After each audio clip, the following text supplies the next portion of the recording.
অসুবিধা তো আমাদের আগে আছে, যেরকম পশ্চিমবঙ্গে উন্নয়নের ধারা চলে যাচ্ছে, মাননীয় মুখ্যমন্ত্রীর যেরকম প্রকল্পগুলো নিয়েছেন সেই নিয়ে আমরা এগিয়ে যাচ্ছি। কেন্দ্র সরকার যতই যে জিনিস করো, কিন্তু এখানে আমাদের ওনাদেরকে পাত্তা দিচ্ছে না, আমাদের আগিয়ে যাচ্ছি। এই সবাই যে বলে ডবল ইঞ্জিন, আপনার ক্ষেত্রে থেকে ডবল ইঞ্জিন, কারণ একদিকে তৃণমূল কংগ্রেসের প্রার্থী, অপরদিকে ভারতীয় গোর্খা প্রজাতান্ত্রিক মোর্চার একটা বিপুল সাপোর্ট। না, ডবল ইঞ্জিন নেই, এখানে 4টা ইঞ্জিন বললেও চলে। আমাদের যেরকম সাপোর্ট আছে, প্লেনে আমাদের দখলে আছে, হিলেও আমাদের দখলে আছে, তো ডবল তো কি 4টা ইঞ্জিন বললেও চলে। দীর্ঘদিন এখানে কাজ করেছেন এবং দার্জিলিং জেলার সমস্ত অলিগলি আপনাকে একদম খুব চেনা, এটা কি বাড়তি সুবিধা আপনার? বাড়তি সুবিধা, সুবিধা আমাদের এক্সপিরিয়েন্স, আমরা কাজ লাগাবো।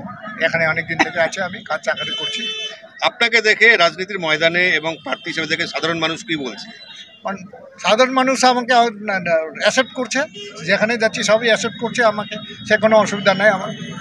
এখনো পর্যন্ত পাহাড়ে তৃণমূল কংগ্রেস প্রার্থী এখনো পর্যন্ত জিততে পারেনি, সে ব্যাপারে আপনি কতটা আশাবাদী যে এবার রেজাল্টটা অন্যরকম হতে পারে? আমি তো ঘন ঘন বলেছি, মাটি আমাদের যে পার্টি আছে, ও তৃণমূলের অনেক সময় শুরু থেকে আমরা তৃণমূলকে কাজ নিয়ে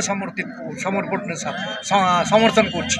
তো সেই দিক থেকে পাহাড়ে যেরকম এখন আবার ভারতীয় গোর্খা প্রজাতান্ত্রিক মোর্চার গ্রামস্থল থেকে উপর অব্দি আছে, শিলিগুড়িতেও সেরকম আছে, সেই জন্য আমরা খুবই আশাবাদী। মানুষের কাছে যাচ্ছেন, প্রচার করছেন, কি বিষয়গুলোকে তুলে ধরছেন? আমাদের অনেক উন্নয়ন বিষয়, বিশেষ করে বিকাশই আমাদের আছে মেইন, যে আমাদের লোকগুলোর সঙ্গে ধরছি, শান্তি, বিকাশ, উন্নয়ন, এগুলো আছে এখন।